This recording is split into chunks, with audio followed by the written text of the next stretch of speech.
colocar as telas para fazer. Em nome de Jesus. Amém. Amém. Amém, gente? Amém. Glória a Deus, né? O Senhor é bom. Sempre bom. Sempre bom.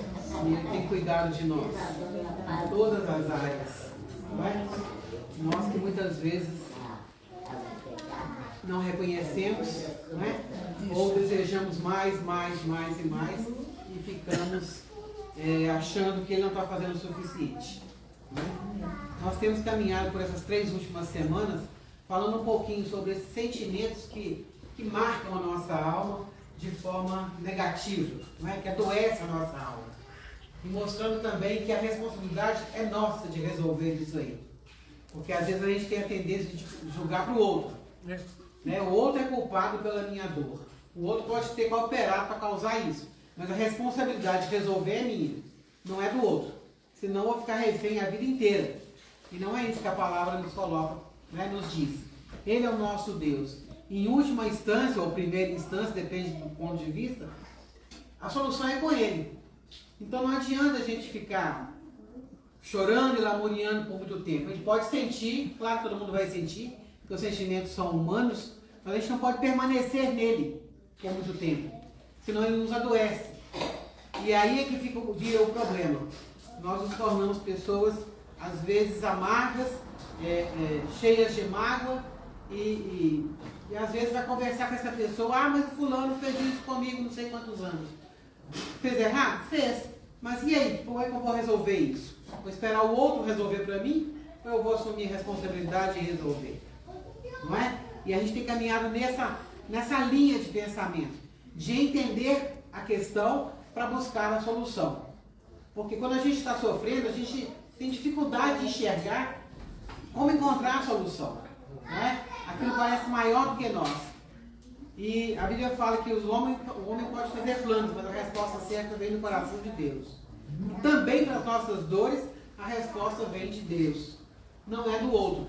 Ele pode usar o outro? Pode, como usa, não é? Mas, se a gente deixar Ele cuidar de nós, a gente vai ter uma vida mais leve, mais folgada em termos de dores, né? Vai ter menos dores, vai ter mais alegria. Hoje nós vamos tocar em mais 2 pontos, 2 situações que são bem delicadas no nosso meio. Uma delas, a gente vai encontrar no texto que nós vamos ler em Lucas 15, de 25 a 32. Um texto bastante conhecido, que é a parábola do filho pródigo. Todo mundo conhece, não é? Vamos só relembrar, né? Parábola do filho pródigo. Vai do versículo 15 não. Nós vamos ler do versículo 25 ao 32, até o final. Versículo 25 diz o seguinte: Ora, o filho mais velho estivera no campo, e quando voltava, ao aproximar-se da casa, ouviu a música e as danças. Chamou um dos criados e perguntou-lhe que era aquilo. E ele informou: Veio teu irmão, e teu pai mandou matar um novilho cevado, porque o recuperou com saúde. Ele se indignou e não queria entrar. Saindo, porém, o pai procurava conciliá-lo. Mas ele respondeu a seu pai: Há tantos anos te sirvo, sem jamais transgredir uma ordem tua, e nunca me deste um cabrito sequer para alegrar-me com os meus amigos. Vindo, porém, esse teu filho, que desperdiçou os teus bens com meretrizes, tu mandaste matar para ele o novilho cevado. Então lhe respondeu o pai: Meu filho, tu estás sempre comigo. Tudo que é meu é teu. Entretanto, era preciso que nos regozijássemos e nos alegrássemos, porque esse teu irmão estava morto e reviveu, estava perdido e foi achado. Amém. Amém? Sim. Nós conhecemos muito e até julgamos e criticamos o filho que saiu, não é? E ele realmente não agiu corretamente. Mas, o que será que estava acontecendo ali? Qual era o panorama daquela história, não é? É uma das palavras mais bonitas que Jesus contou e a mais conhecida. O jovem, então, insatisfeito com a vida dele na fazenda do seu pai, sai de casa e cai no mundo. E aí ele passa por muitas situações. Depois de sofrer, passar fome, ser humilhado, ele volta e é recebido amorosamente pelo seu pai. E a gente fica pensando, como assim? Igual o filho ficou em casa. Não é? O que significa pródigo? Pródigo é sinônimo de gastador, esbanjador e desperdiçador. Bom, aquele jovem se dissipou, né? Desperdiçou a comunhão e os bens que ele tinha do pai. E nós conhecemos bem a história do que saiu. Mas e a história do que ficou? O que ficou também nos traz uma grande lição. Nunca deixou a casa, nunca fez nada de errado, nunca transgrediu um mandamento do seu pai. A gente pensa, uau, como assim? Não é? Mas ele também é um desperdiçador. Como o irmão mais novo, não soube aproveitar as bênçãos e a comunhão do seu pai.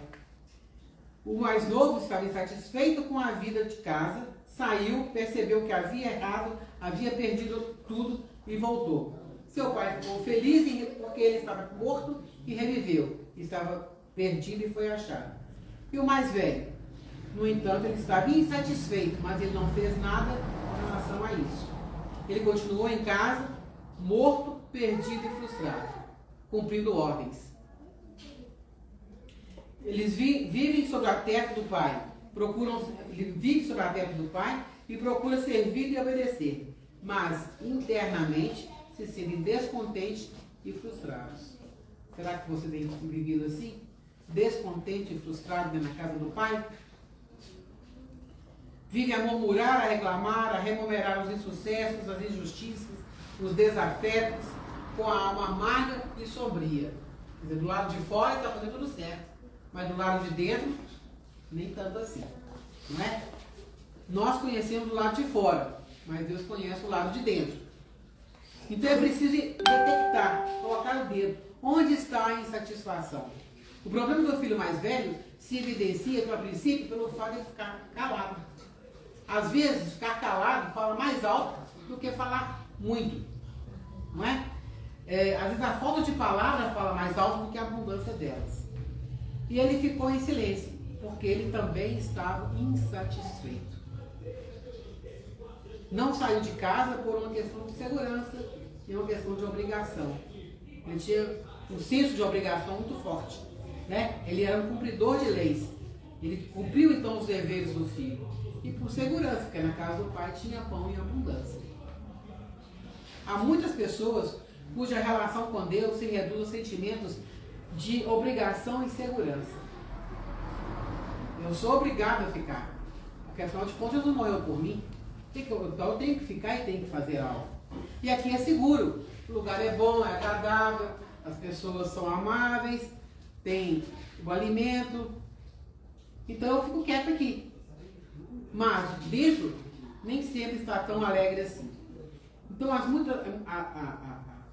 essa condição, né, vai ajudar essa pessoa a manter-se por medo ou por insegurança. Ou medo de sair ou insegurança de sair. E ele busca então a tradição como um costume, porque ali ele cumpre todos os papéis e faz tudo o que se espera que ele faça, mas do lado de fora. O resultado é uma vida sem alegria, sem realizações. É uma vida insatisfeita. O Senhor quer que vivamos satisfeitos. E muitas vezes a palavra satisfação, ela é mal compreendida. Porque satisfação não significa acomodação. Não significa que a pessoa está acomodada. Significa que ela está feliz por dentro. Ela está satisfeita de estar ali e de servir com alegria. Não é? E quando a nossa insatisfação se traduz em reclamações, amargura da alma, murmurações, pessimismo, estamos declarando a Deus que Ele não é um Pai tão bom assim. Será que a gente tem feito isso? Reclamado, murmurado, reclamado de coisas básicas, né? Agido com murmuração, com pessimismo. Quando a gente tem essa atitude, a gente está dizendo para Deus, o Senhor não é tão bom assim, porque afinal de contas, olha como eu estou. Olha o que aconteceu comigo. Não é? Então, mesmo não falando, nosso silêncio nos denuncia. Como aconteceu com o filho mais velho da parábola. Ele ficou quieto. Ele cumpriu a tarefa. Não é? E essa insatisfação dele foi revelada quando ele foi confrontado com a situação do filho mais novo, do irmão mais novo. Pois é. Quando ele voltou do campo e ouviu o som das músicas, as vozes, os gritos de júbilo, o filho achou que tinha uma coisa errada. E quando ele foi se aproximando, a suspeita dele se confirmou. O pródigo que ficou trabalha, mas vê com desconfiança o que é júbilo e o que é festa. Assim também aquele que serve a Deus por obrigação duvida da alegria do crente sincero. Quando ele vê um crente sincero, ele fala: o que está acontecendo com ele? Está rindo de quê? Está alegre por quê? Será que ele não vê o que está acontecendo? Ele se sente então discriminado, menos amado pelo Senhor. Como você tem se sentido? Insatisfeito? Frustrado? Injustiçado? Irritado? Magoado? Porque a gente dá nomes diferentes, mas a insatisfação permanece lá dentro e ela vai crescendo. Tá achando que Deus ama mais os outros do que a você? Que Deus cura o outro, mas não te cura? Que Deus abençoa o outro, mas não te abençoa? O filho mais velho recusou-se a entrar na casa e participar da festa. Afinal, quem estava sendo abençoado era o outro, não era ele. Percebe a profundidade da dor do coração dele, da insatisfação? Ele estava consciente de sua frustração e derramou-a irado diante do pai. O que foi revelado ali? Ele se via como servo, não como filho. Ele não tinha um pai, mas um patrão. Pois é. E não havia afeto, graça, misericórdia. Havia lei e interesse. Ele cumpridor de tarefas. Mas só no amor há alegria verdadeira. Como é que está o seu nível de alegria? Você vê Deus como um pai ou como um patrão? Como um carrasco ou como um juiz? O pai dessa parábola então tinha dois filhos. Um insatisfeito que saiu e um insatisfeito que ficou. Olha que tristeza. Os dois foram pródigos, pois ambos desperdiçaram a comunhão e os bens do lar. Não souberam valorizar o pai nem as suas bênçãos.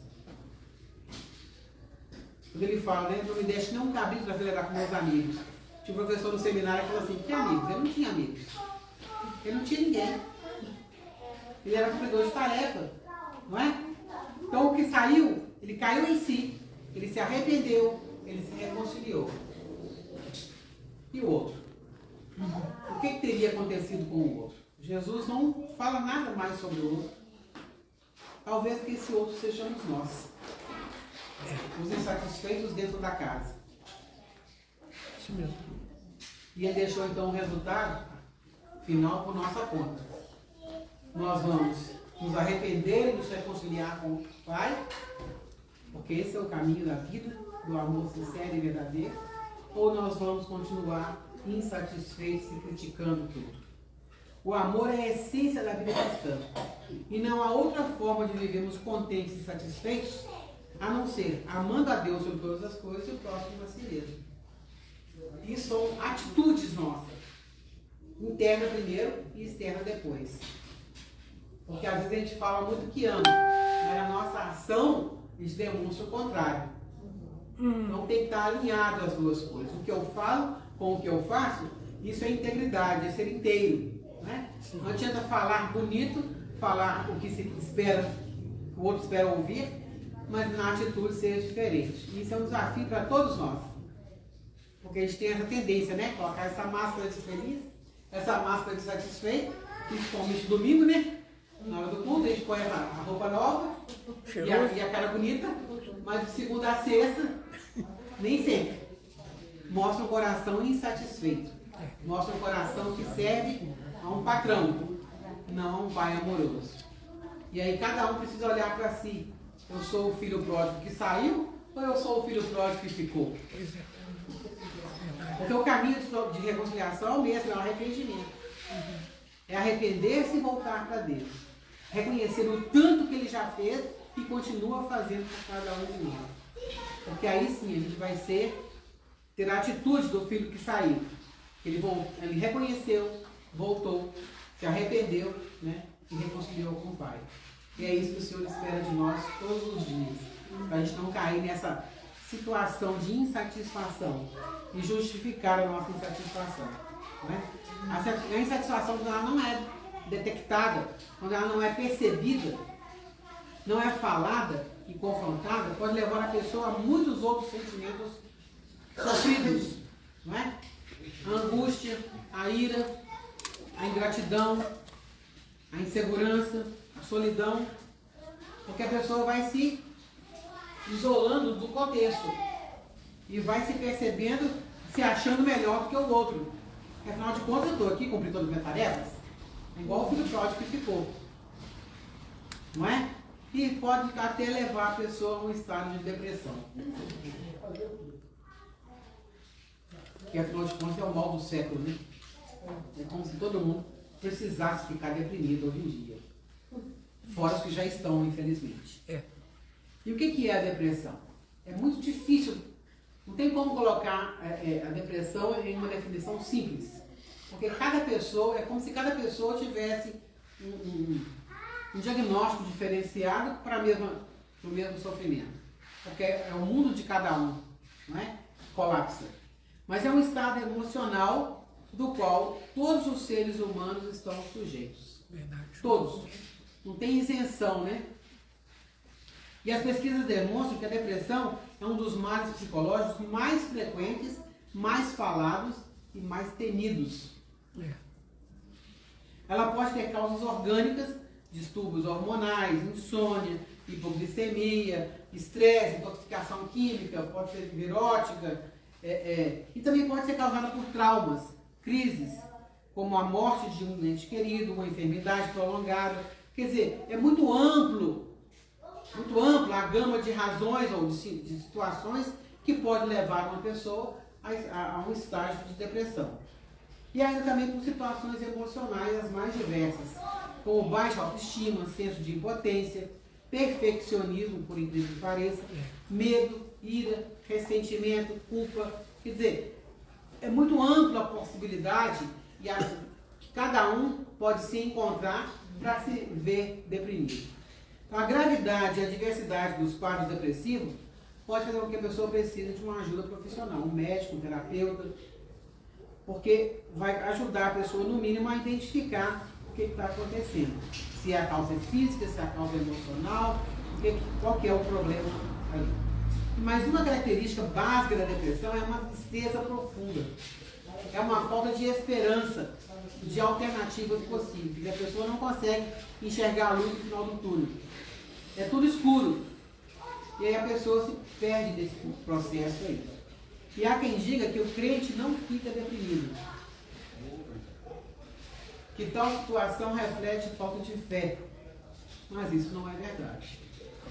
Não existe imunidade espiritual. Não é? Todos nós somos sujeitos a tudo. E alguns personagens bíblicos, como Moisés, Jeremias, Paulo, experimentaram as profundezas da depressão. Porque a gente entende depressão como aquela pessoa prostrada, lá na cama, querendo morrer. Mas não é bem assim. Tem vários estágios. E tem muitas pessoas que estão em depressão, mas aprenderam a lidar com os outros, então ele está bem do lado de fora. Mas do lado de dentro não. Então a coisa é muito difícil de diagnosticar por causa das diferenças individuais de cada um. Não é? Então um olhar mais aguçado e conhecer mais a pessoa para perceber o que vai além da aparência. Então a gente não tem como negar isso, né? A nossa fé não nos impede de ter processos de depressão. A questão é a gente não permanecer muito tempo ali. Desconfiou que a coisa está complicada, busca ajuda o mais rápido possível. E a tendência é não buscar ajuda, a tendência é se isolar e se fechar. E aí vai piorando a situação. Né? É igual enxaqueca. Quem tem enxaqueca, de modo geral, o médico recomenda: toma uma dose rápida do remédio que vai sarar. Né? Quando eu tinha esse processo, o médico falou comigo: toma 2 Azaldina assim que sentir que está começando a doer. Se precisar, toma mais depois. Mas normalmente não precisava, porque combateu logo no início. E a depressão ou qualquer outra situação, a gente precisa detectar o mais rápido possível o que está passando dentro para procurar ajuda. Porque se demorar, fica muito complicado, fica muito sofrido. É mesmo. Bom, então a gente não pode negar a possibilidade de um servo de Deus passar por essas questões, porque é antibíblico, né? Acrescenta a doença uma forte senso de culpa quando fala assim, mas você não é crente?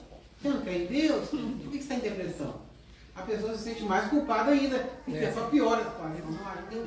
Né? O que faz, né, uma pessoa cair em depressão?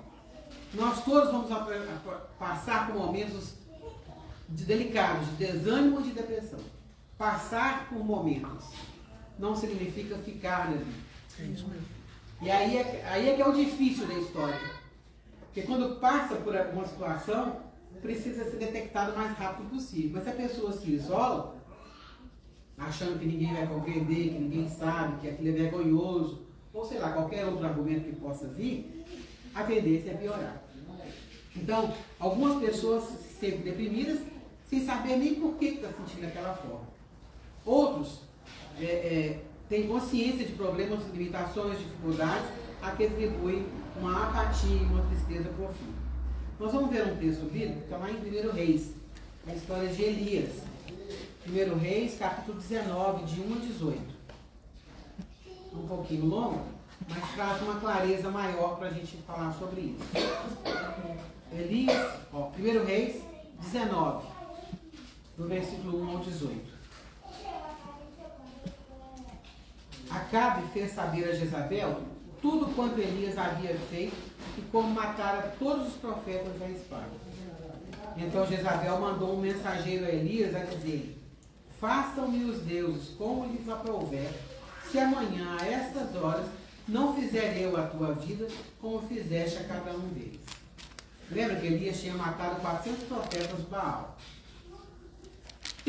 Temendo, pois, Elias, levantou-se e, para salvar a sua vida, se foi e chegou a Berseba, que pertence a Judá, e ali deixou o seu osso. Ele mesmo, porém, se foi ao deserto, caminho de um dia, e veio e se assentou debaixo de um zinho, e pediu para si a morte. E disse: basta, toma agora, ó Senhor, a minha alma, pois não sou melhor que meus pais. Deitou-se e dormiu debaixo do zinho. Eis que um anjo o tocou e lhe disse: levanta-te e come. Olhou ele e viu, junto à cabeceira, um pão cozido sobre pedras em brasa e uma botija de água. Comeu, bebeu e tornou a dormir. Voltou outra vez, segunda vez o anjo do Senhor tocou e lhe disse: levanta-te e come, porque o caminho te será sobremodo longo. Levantou-se, pois, comeu e bebeu, e com a força daquela comida caminhou 40 dias e 40 noites, até Horebe, o monte de Deus. Ali entrou numa caverna, onde passou a noite, e eis que lhe veio a palavra do Senhor e lhe disse: que fazes aqui, Elias? Ele respondeu: tenho sido zeloso pelo Senhor, Deus dos exércitos, porque os filhos de Israel deixaram a sua aliança, derribaram os teus altares e mataram os teus profetas à espada. E eu fiquei só e procuram tirar minha vida. Disse-lhe Deus: sai e põe-te neste monte perante o Senhor. Eis que passava o Senhor, e um grande e forte vento fendia os montes e despedaçava as penhas diante do Senhor. Porém o Senhor não estava no vento. Depois do vento, um terremoto, mas o Senhor não estava no terremoto. Depois do terremoto, um fogo, mas o Senhor não estava no fogo. E depois do fogo, um cicio tranquilo e suave. E, ouvindo-o, Elias envolveu o rosto no seu manto e, saindo, pôs-se à entrada da caverna. Eis que lhe veio uma voz e lhe disse: que fazes aqui, Elias? Ele respondeu: tenho sido em extremo zeloso pelo Senhor, Deus dos exércitos, porque os filhos de Israel deixaram a tua aliança, derribaram os teus altares e mataram os teus profetas à espada. E eu fiquei só e procuram tirar minha vida. Disse-lhe o Senhor: vai, volta ao teu caminho para o deserto de Damasco, e ali, chegando lá, unja a Hazael, rei sobre a Síria. A Jeú, filho de Nice, ungirás, rei de Israel, e também Eliseu, filho de Safate, de Abel-Meolá, ungirás profeta em teu lugar. Quem escapar à espada de Hazael, Jeú o matará. Quem escapar à espada de Jeú, Eliseu o matará. Também conservei em Israel 7.000, todos os joelhos que não se dobraram a Baal, e toda a boca que não o beijou. Puxa. Interessante, não é? Muita coisa nesse texto. Elias pensava então que ele sabia, ele conhecia plenamente os motivos do seu abatimento. Ele tinha razões claras para isso. Interessante que ele fugiu para não morrer e pediu a morte. Ele achava-se fraco e não queria comer. Reclamava da solidão e preferia ficar sozinho. Um paradoxo enorme, não é? Então a depressão parece ser um quadro emocional marcado por sentimentos paradoxais, tornando frustrante a investigação de suas causas. Quer dizer, como achar a causa se os sentimentos são contrários dentro da pessoa? Então é preciso começar a analisar. Olha o que Elias diz: tenho sido muito zeloso na causa do Senhor. Em paga sou perseguido e ameaçado, e sinto-me sozinho e abandonado. Então ele tinha bem claro a queixa dele, né? Somos bons em encontrar justificativas para o nosso desânimo e tristeza. Sempre as encontraremos de sobra para justificar por que está triste, por que está abatido. Deus, porém, encara os encontros da vida de forma diferente. Ele vê como oportunidades de crescimento, como chances de manifestar o seu poder. O profeta estava sentindo pena de si mesmo, autocomiseração, autopiedade. Alguém já se sentiu assim? O Senhor não passou a mão na cabeça dele, falou: ô, tadinho de você, você acabou de matar 400, agora eles querem te matar. Coitado de você. Deus fez isso? Não. O Senhor perguntou para Elias: o que fazes aqui? O que está fazendo com a sua vida? E você, o que está fazendo com a sua vida? Elias estava cheio de queixas, e é possível que você também as tenha. Esteja agindo do mesmo jeito, aprofundando, né? Afundando-se no desânimo, na autocomiseração, querendo desistir de tudo. Será que você está assim? Nós precisamos reconhecer que a causa está em nós mesmos e não no outro. É na nossa atitude perante aquilo que o outro fez comigo. Quando fazemos isso, começamos a mudar as circunstâncias, que também mudam. Então, quando eu começo a olhar assim, puxa, por que eu estou me sentindo assim? Eu estou com dó de mim mesmo? Eu estou achando que eu mereço mais? Eu estou agindo de forma que eu repreendo o outro de agir? Porque o outro fez errado para comigo, mas quem vai responder pelo erro é quem fez o erro. Não sou eu. É igual nós vimos na rejeição. Quem é rejeitado não é o problema. O problema é quem rejeita. Quem rejeita é que está baseando nos próprios preconceitos, nas próprias expectativas. Não é o rejeitado. Jesus foi rejeitado. E qual que era o problema de Jesus? Então a gente começa a ver a gente como vítima. Eu sou vítima de uma injustiça. Eu sou vítima de alguma coisa que o outro fez por mim. E eu continuo como vítima. Eu dou mais poder àquele que me causou o problema do que para mim, que estou passando pelo problema para resolver a situação. Então nós precisamos nos expor a agir. E quando fazemos isso, o Senhor vai agir também. É um processo. Pode durar uma semana, um mês, 2 meses, não sei quanto tempo. Mas não é para ficar ali para sempre. É uma passagem. Então o Senhor escutou as queixas do profeta. E depois ele falou com o profeta. E nós vamos ter o nosso ouvido aguçado para ouvir o que Deus fala conosco. Porque muitas vezes, quando a gente está assim, a nossa autopiedade é tão grande que a gente não consegue escutar o que Deus está falando conosco. E Deus pode falar através de várias situações, de várias circunstâncias. E essa fala, essa palavra de Deus muda tudo. Mas é preciso ter uma disposição de ouvir Deus. Olha o que Deus providenciou para Elias. Ele providenciou 5 satisfações para Elias. Primeiro foi satisfação física. Ele mandou alimento, bebida e um sono restaurador. E recomendou-lhe uma grande caminhada. 40 dias e 40 noites. Muita coisa.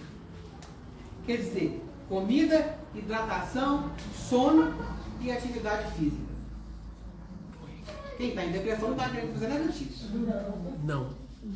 Mas essa foi a satisfação física que Deus providenciou. Quer dizer, nós precisamos disso, né? Comer, beber, dormir é o básico.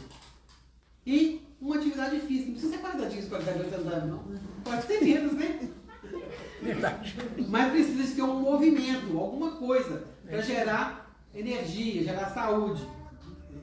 Aí ele fala da satisfação ambiental. Tirou-o do deserto e o levou para Horebe, o Monte Sinai, o Monte de Deus. Mudou o ambiente. Também muito. Não é? Uma mudança de ambiente pode ser muito proveitosa para quem está em depressão, para quem passa pela depressão. Mudar a rotina, não é?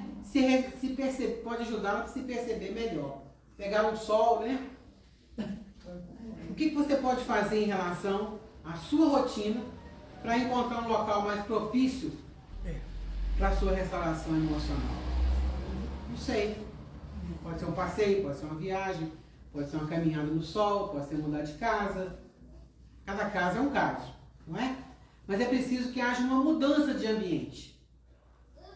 Ao invés de olhar para si mesmo como vítima o tempo todo, começar a olhar para Deus como autor da nossa vida. Amém.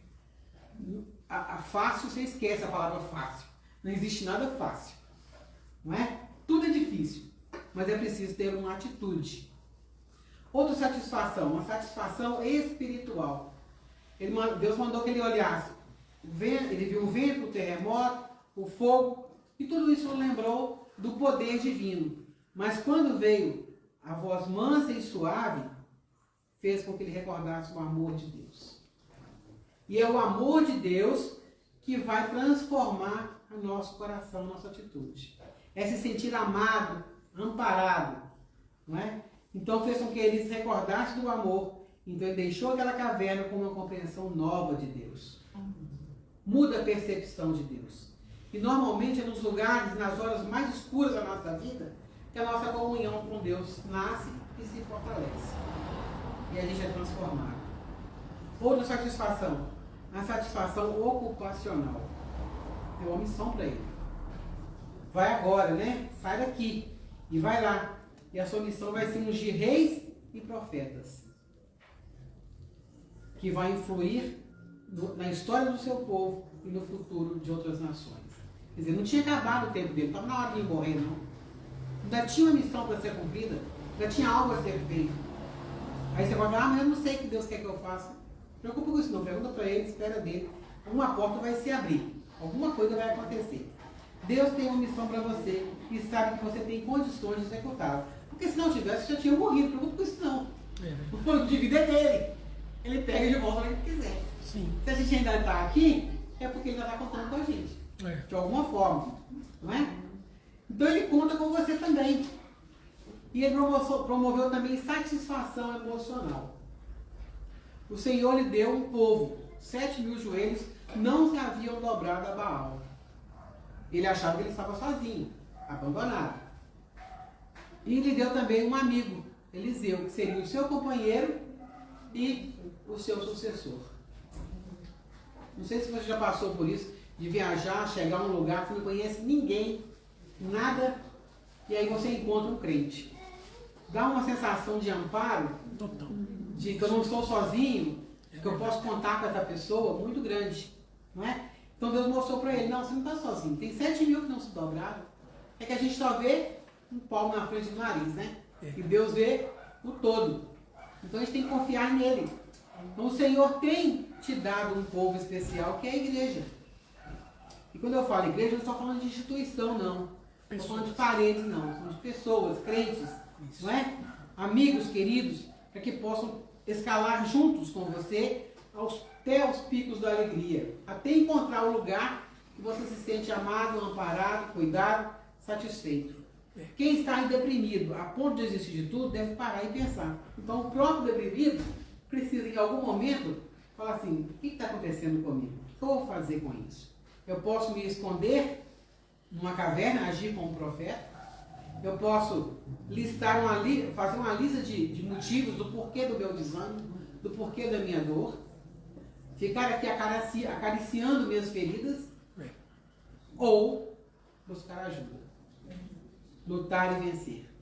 Esse buscar ajuda pode ser uma conversa, pode ser um processo terapêutico, pode ser um médico te dar um medicamento, porque a depressão pode ter causas químicas no organismo, não é? Então, precisa começar a avaliar o que eu posso fazer, o que eu ainda posso fazer para poder sair desse quadro. Precisa querer sair desse quadro, não é? Porque senão, se a pessoa não tiver uma disponibilidade, nem que seja mínima, ninguém consegue ajudar essa pessoa. Nem Deus. Porque Deus fala e fala assim, já ouvi isso. Já sei disso. Então, assim, tem que ter um mínimo de disponibilidade para falar assim, Deus, eu quero sair disso, me ajude. Né? O Senhor não sabe o que é desistir. O mesmo Deus de Elias é o nosso Deus. E Ele não desistiu de você, de mim, de nenhum de nós. Se confiarmos nele e segui-lo, as pedras do caminho vão se tornar degraus para as novas possibilidades que vão nos ajudar a crescer e a sair desse quadro. Não sei se você já passou por isso, está passando, se quem nos ouviu está passando por uma situação assim. Seja qual for a sua dor, seja a angústia, a decepção, a culpa, a ira, o medo, a insatisfação ou a depressão, ou ainda algum outro sentimento que não foi mencionado aqui. O caminho de volta é de sua responsabilidade. Ninguém pode fazer esse caminho por você. Isso é verdade. É você que caminha. Uma nova postura é preciso. O Senhor nos proporciona um novo caminho. Mas é preciso que você decida caminhar por ele. É preciso dar o primeiro passo. Sabe aquelas portas automáticas do shopping? Fechadas? Sim. E você vai andando, você põe o pé assim, ela abre. Caminhar por fé. A porta vai abrir. É preciso colocar o pé no caminho, porque a porta vai abrir e você vai poder passar por ali. Então é preciso decidir dar o primeiro passo. Elias poderia ter continuado na caverna, se escondendo de tudo e de todos, lamuriando. Porque, afinal de contas, ele estava servindo a Deus tão bem e alguém queria matá-lo. Como assim? Mas ele respondeu ao chamado do Senhor. E é esta a proposta de Deus para cada um de nós. Sim. Responda, diga sim. Não é? E a primeira pergunta que nós começamos aqui 4 semanas atrás foi: quer ser curado?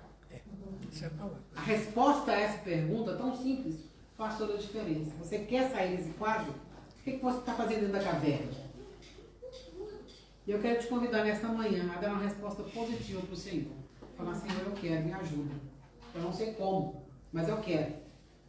A palavra eu quero é o segredo para sair desses quadros de depressão, de tristeza, de angústia, de medo, seja lá do que for que está te escravizando, que o inimigo está usando para te oprimir.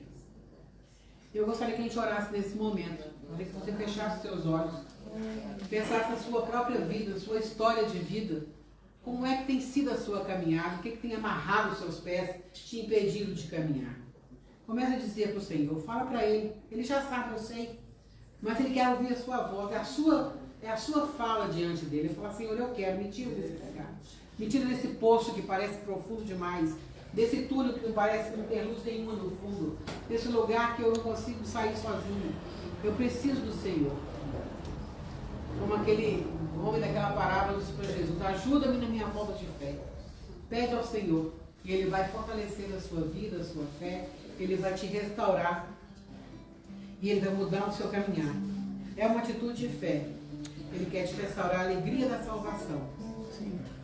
Que pode começar hoje e virar um processo constante na sua vida de restauração, de vida, de alegria, de gratidão pelo que Ele já fez na sua vida. Amém, Senhor. Ah, Pai querido, só o Senhor conhece cada coração. Só o Senhor conhece, Pai, o que cada um tem passado. Oh Deus, obrigado porque o Senhor continua sendo o mesmo Deus de amor, de misericórdia, de compaixão. E o Senhor, Pai, não passa a mão nas nossas dores, mas o Senhor nos tira e nos faz ver algo novo, um caminho novo proposto. E esse caminho sempre será um caminho de arrependimento e de reconciliação, de possibilidade de uma nova vida. Por isso te peço, Pai, nesta manhã, que o Senhor alcance cada coração. Sim, Pai. Alcance, Pai, os que estão aqui, os que já passaram por aqui, nas outras semanas, ó Pai, que não estão aqui hoje, aqueles que estão nos ouvindo, ó Deus, pela internet. O Senhor pode ir ao encontro de cada um, Pai, gerando fé, gerando coragem, gerando um desejo novo de dizer, Senhor, eu quero, me ajuda. Eu não preciso continuar sofrendo, chorando pela minha dor. Eu posso abrir mão dela, porque o Senhor Jesus sofreu muito mais. E Ele não reclamou, Ele não abriu a boca. E Ele sofreu tudo aquilo para que eu tivesse vida. Eu quero ter essa vida agora, Senhor. Eu quero experimentar o novo do Senhor para a minha vida. Oh Deus, que essa seja a oração dos teus filhos. Que esse seja o clamor de cada um que está passando por esses aprisionamentos da alma. Deus, tira essa alma da gaiola, Pai. Tira esse pássaro ferido da gaiola. Para que possa voar e ver tudo aquilo que o Senhor tem preparado, Deus, ao longo da vida, Pai. Os teus planos, os teus propósitos. Amém. Ah, Deus, em nome de Jesus. Que seja com passos pequenos, mas que teu filho tenha coragem de sair e dar esses primeiros passos. Pai, no nome de Jesus, eu quero ministrar a cura do Senhor, o favor do Senhor, Pai. Oh Deus, eu quero ministrar uma vida nova, Deus, uma proposta nova, para que haja, Deus, um regozijo do Espírito, para que haja uma predisposição, Pai, dos teus filhos, dizer, Senhor, eu creio e eu quero e eu preciso de ajuda. Me ajuda, Senhor, me mostra o que fazer. Deus, em nome de Jesus, opera, Pai, nessa hora, Deus, na vida de cada um, como só o Senhor sabe fazer. O Deus de amor, o Deus de graça, o Deus de misericórdia. Pai, obrigado porque o Senhor não nos deixa sós. Obrigado porque o Senhor nos ama com amor incondicional. É verdade. Oh Deus, obrigado por este amor que nos restaura, que nos liberta, que abre os nossos olhos para ver além das circunstâncias, além das aparências, além daquilo que foi feito contra nós. É verdade, Senhor. Deus, porque o Senhor é um Deus justo. Pai, obrigado. Obrigado por esse amor constante, Pai. Por esse amor que não desiste de nós, Pai. Amém. Que nos conhece, que sabe que precisamos do Senhor.